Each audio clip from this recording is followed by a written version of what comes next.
ডোসা এখন আমার এক অন্যতম ফেভারিট খাবার হয়ে গেছে বলতে পারো। কারণ সকাল বিকেল এখন আমাকে ডোসা দিয়ে দিলে আমি ডোসাই খেয়ে নেবো, এরকম ব্যাপার।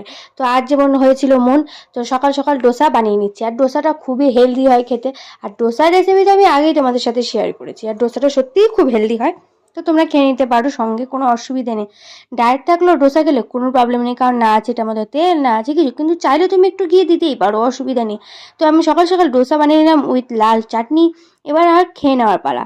কারণ না খেলে, যতক্ষণ না খাবো আমার তো মন তো শান্তি হবে না। তো খুবই সুন্দর হয়েছিল। দেন হয়ে গেছিলো বিকেল। দেখো আমাদের সোসাইটির ভেতরে কত সুন্দর সুন্দর ফুল।